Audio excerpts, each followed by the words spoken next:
নামাজের সাথে যুক্ত কি? সেজদা, তাই না?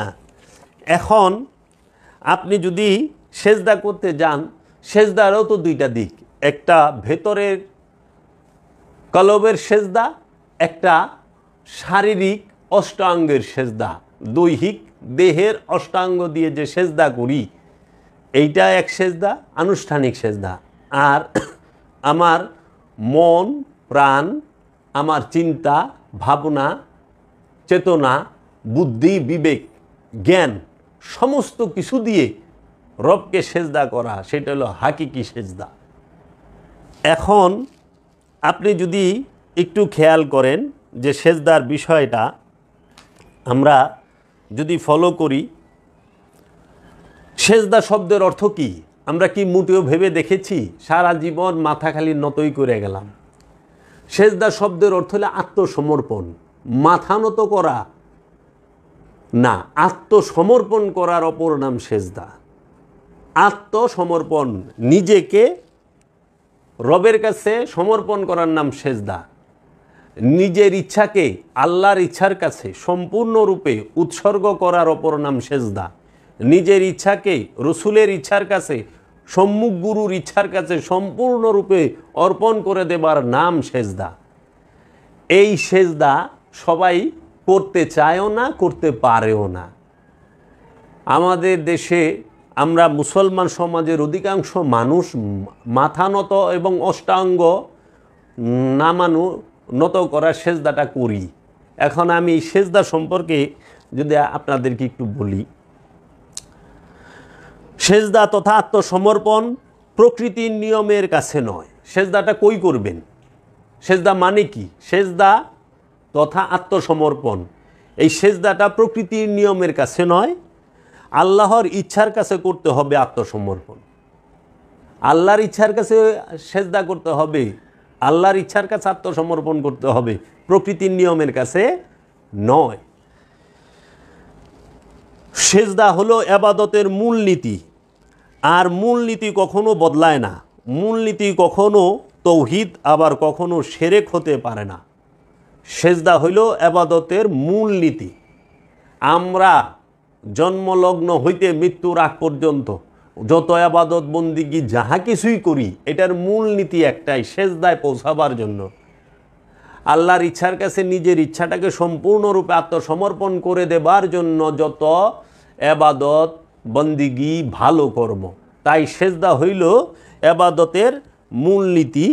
মূলনীতি কখনো বদলায় না, মূলনীতি কখনো তৌহিদ আবার কখনো শিরক হইতে পারে না। আমাদের সমাজে এখন বলা হয় না যে হ্যাঁ মাজারে সেজদা করছেন শিরক হচ্ছেন, মাজারে সেজদা করছেন শিরক হচ্ছে, পীরকে সেজদা দিচ্ছেন শিরক হচ্ছে, পীরের সেজদা করা শিরক, মাজারে সেজদা করা শিরক। আসলে বিষয়টা তারা সেজদার বিষয়টাই বুঝতে পারে নাই, মাজারে এবং পীরকে কোন সেজদা করে। সেজদারও দুইটা দিক, একটা সেজদায় তাজিমি, একটা সেজদায় তাবুদি। একটি হচ্ছে ইবাদতের সেজদা, আরেকটি হচ্ছে সম্মানের সেজদা।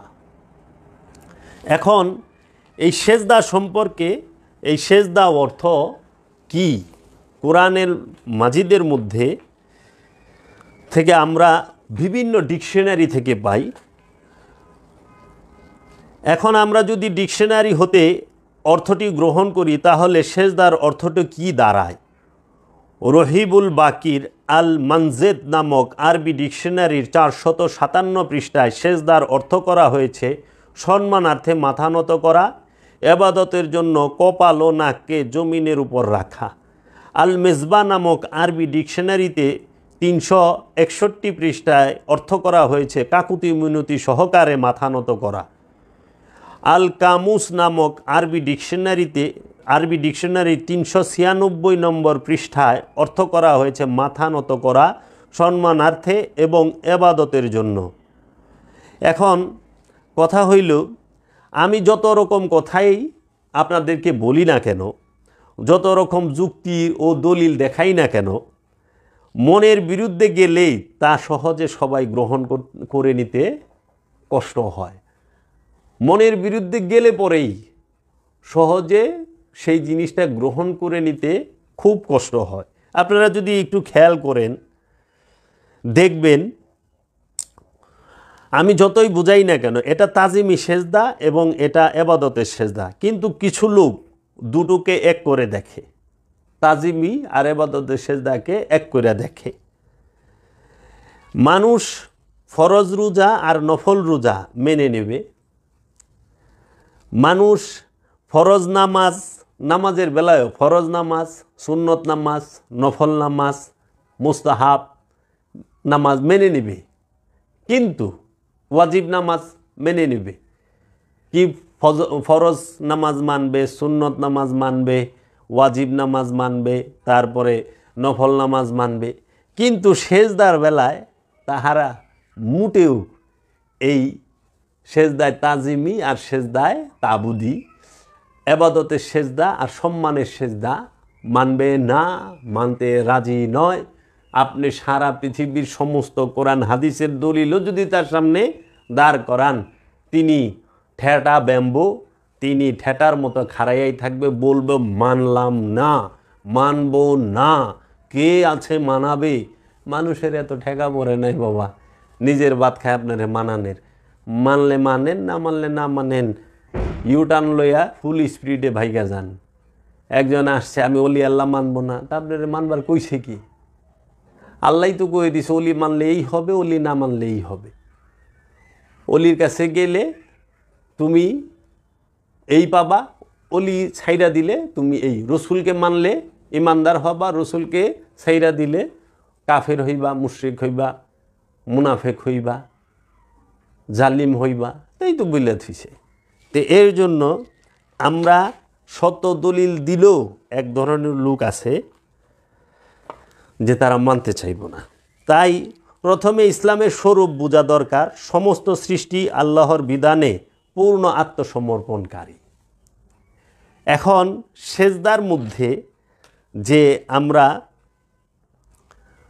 দুইটা দিক দেখি, একটি মাথা নত করার সেজদা, আরেকটি হইল আল্লাহর সম্পূর্ণ হুকুম আহকাম, আদেশ নির্দেশের উপরে জীবন পরিচালনা করার সেজদা। তো এখন আপনি যদি একটু খেয়াল করেন যে বর্তমানে সবাই সৈনিক ধর্ম, এই নিয়ম কানুন এইটার উপরে বিশ্বাসী, কিন্তু ত্যাগের ধর্ম, প্রেমের ধর্মে মোটেও বিশ্বাসী নয়। তো কাজেই স্বভাব প্রকৃতির দিক হইতে তাহার সর্বাঙ্গ মুসলমান, স্বভাব প্রকৃতির দিক হইতে তাহার সর্বাঙ্গ মুসলমান হইলেও মনটি তার মুসলমান নয়। এই মনকে মুসলমান বানাবার জন্যই বিশ্বের সমস্ত ধর্মবিধান আসিয়াছে, বিশ্বের সকল বিধান এসেছে এই মনকে মুসলমান করার জন্য। এর জন্য তাই আমার মুর্শিদ বাবা জাহাঙ্গীর বলেছেন, সকল ধর্মের একমাত্র মূল উপদেশই হইল তোমার আপন নফস হইতে খান্নাসরূপী শয়তানকে মুসলমান করো অথবা তাড়িয়ে দাও। সকল ধর্মের একমাত্র মূল উপদেশ। এই যে বিষয়গুলো কেউ মানতে চায়, কেউ মানতে চায় না। মানাটাও তকদির, না মানাটাও তকদির। এখন জোর কইরা মানান যাইব না। এই যে সেজদা অর্থ আত্মসমর্পণ করা রবের ইচ্ছার কাছে। এখন প্রশ্ন আসে, আমরা কি আসলেই সেজদা করি? নামের মুসলমানরা শুধু দেহের মাথা নত করার সেজদা করে, কিন্তু রবের ইচ্ছার কাছে নিজের ইচ্ছাকে নত করার সেজদা করেনি। অপরদিকে পৃথিবীর সভ্য জাতির মানুষেরা রবের অনেক হুকুম মানে এবং রবের ইচ্ছার কাছে তাদের ইচ্ছার সেজদা দিচ্ছে, কিন্তু তারা মাথা নত করার সেজদা দিচ্ছে না। দেখুন, আল্লাহ বলছেন যে আমার আদেশ নির্দেশ তোমরা মেনে চলো। এখন মাথা নত যে সেজদা করতে অষ্টাঙ্গ লাগে, হাত পা চোখ কান, এই যে অষ্টাঙ্গ আমরা ব্যবহার করি সেজদার সময়, এটা সবাই করতেছে দেখতেছি। যে একজন সুদখোর সেও সেজদা করতেছে, একজন হকদারের হক নষ্টকারী সেও মাথা নতর সেজদাটা মসজিদে, বাড়িতে, জায়নামাজে, পার্টিতে করতেছে, অথবা ক্ষেতের আইল কাইটা ক্ষেতের মধ্যেই সেজদা করে। তা আমি বোঝাতে চাচ্ছি কোনটা, কোন সেজদাটা আমাদের করতে হবে, কোন সেজদাটা আমরা করব। আমি আপনার বিরুদ্ধে নই। আমি কোরআনুল মাজিদ গবেষণা করে আমি কোরআন মাজিদ থেকে যে বিষয়টি বুঝতে পেরেছি, যে আনুষ্ঠানিকতার ভিতরে যে আমরা আবদ্ধ, আমরা অনুষ্ঠানকে যে মূল মনে করতেছি, এই অনুষ্ঠানকে মূল মনে করেই তো আমরা বড় ভুল করতেছি। এই অনুষ্ঠানকে মূল মনে করেই আজকে যে বড় ভুল করতেছি, এই বড় ভুলের কারণে আজকে আমাদের স্বভাব চরিত্র, আমাদের নৈতিকতা, আমাদের আদর্শ, আমাদের পারিবারিক সামাজিক রাষ্ট্রীয় জীবনে আমরা কোথাও শান্তি শৃঙ্খলা এবং সভ্য এবং সৎ আচরণ করতে পারতেছি না। আমরা শুধু মুখেই, বেশিরভাগ মানুষ মুখেই আল্লাহর বাণীগুলো আওড়াইতেছে। আমরা দেখতেছি মসজিদের ভিতরে আল্লাহর বাণী পাঠ করে, কোরআন পাঠ করে, হাদিস বলে নামাজ আদায় করে মসজিদের ভিতরে মারামারি হচ্ছে, মসজিদের ভিতরে জুতা ফেঁকাফেঁকি হচ্ছে। একজন আলেম আরেকজন আলেমকে তারা এই তাদের স্থানে আসতে দিবে না, দেশে আসতে দিবে না। আমরা দেখতেছি তাবলিগ জামাতের এক গ্রুপ আরেক গ্রুপকে আসতে দেবে না, আসলে রক্তের বন্যা হবে। কেন? আমরা না নামাজি, আমরা না সেজদাকারী, আমরা না আলেম, আমাদের আচরণ এইরকম হবে কেন? এইটা তো আগ্রাসী ভাব, এটা হইতে পারে না। তো কাজেই এই সেজদার যে মূল বিষয়টা, এটা সম্পূর্ণ বুঝতেই পারে নাই। দেখুন, সুদখোর সে মাথার সেজদা দিতে পারে, দৈহিক সেজদা সে দিতে পারে। একজন আত্মসাৎকারী, একজন অন্যের হক নষ্টকারী, সেও মাথার সেজদা, দৈহিক সেজদা দিতে পারে, মাথা নত করার সেজদা। একজন জুলুমকার, জালিম, যাহারা রাতের আধারে মানুষের মাল সম্পদ ধ্বংস করে, মানুষকে হত্যা করার পরিকল্পনা করে। 29শে সেপ্টেম্বর আমাকে যারা হত্যা করতে এসেছিলেন তারা সবাই নামাজ পড়েই এসেছিলেন, অধিকাংশ, সবাই না, বেশিরভাগ। কতটিতে আইসে ওরা বছরে নামাজ পড়ে কিনা সন্দেহ। ইসলামের জ্ঞান এমন একজনে দিতে আসছে যিনি গাজার ব্যবসা করেন, উনি আসছে বুঝাইতে সলাৎ সম্পর্কে। আরে সারাটা জীবনই তো এই কোরআন হাদিস গবেষণা করা ব্যয় হচ্ছে। এবং যদি আমি কোরআন হাদিস গবেষণা নাই করতাম তাহলে আমি কিভাবে বুঝলাম সলাতও যে দুই প্রকার, একটি ওয়াক্তি, একটি দাইমি। সিয়ামও যে দুই প্রকার, একটি আত্মসংযম, আরেকটি হচ্ছে আনুষ্ঠানিক রূপক, যে খাদ্য পানি থেকে বিরত থাকা, দেহ সংযমের রোজা। তো সিয়ামে তো দুইটা দিক, প্রত্যেকটা জিনিসের দুইটা দিক। তাহলে এই সেজদা আত্মসাৎকারী করতে পারে, হকদারের হক নষ্টকারী করতে পারে। কিসের? মাথা নতর সেজদা এবং দৈহিক শারীরিক সেজদাটা মাথা নত করে এবং সর্বাঙ্গ নত কইরা। যে জেনা করছে, জেনা কইরা যায় মাথা নতের সেজদা করা যায়, মাথার সেজদা দেওয়া যায়, মাথা নত করার সেজদা দেওয়া যায়। ঘুষ খায়া মাথা নত করার সেজদা দেওয়া যায়, সুদ খায়া মাথা নত করার সেজদা দেওয়া যায়। এবং অন্যের হক মাইরা, অন্যের সম্পদ আত্মসাৎ কইরা, ভাই বোনের হক মাইরা, ভাইস্তা ভাস্তির ভাগ্নির হক মাইরা, পাড়া প্রতিবাসী আত্মীয় স্বজনের হক মাইরা সেজদা দেওয়া যায়। পেনশনের টাকা মাইরা দিয়ে সেজদা দেওয়া যায়। মানুষকে ওজনে কম দিয়া, বাজারে যাইবেন ওজনে কম দিব, আর নইলে পরে পচা মাল ধরায় দিব, আর না হইলে পরে আপনার মালের যে রেট তার থেকে অনেক বেশি রেখা আপনারে ঠকায়া দিব, কিন্তু সে মাথা নতর সেজদা করব। এটি একটাও সেজদা হয় না, এটি লোক দেখানো হয়। তাই একটা ঘটনা বলতে হয়। একদিন এক ফলের দোকানদারের কাছে গেছি। তো যায় যখন দাঁড়াইছি, ফলের দোকানদার বলল আসসালামু আলাইকুম আমাকে। তা আমিও বললাম ওয়ালাইকুম আসসালাম। মানে কি দাঁড়াইলো? আসসালামু আলাইকুম, আপনার উপর আল্লাহ শান্তি বর্ষিত হোক। আমিও বললাম ওয়ালাইকুম আসসালাম, আপনার উপর আল্লাহ শান্তি বর্ষিত হোক। এই পিস শান্তি আমরা একে অপরকে বিলি করলাম। ফলের দোকানদার এইটা আমাকে বোঝাইলো যে আপনি আমার কাছে আসছেন, আপনি কিন্তু আমার কাছে নিরাপদ। আমিও বুঝাইলাম যে হ্যাঁ ভাই, আপনিও আমার কাছে নিরাপদ। তখন জিজ্ঞেস করলাম ভাই আপেল কত করে? বললো যে 250 টাকা কেজি। ঠিক আছে, আপনি আমার 1 কেজি আপেল দেন। 1 কেজি আপেল বলছি আপনি দেখে দেন।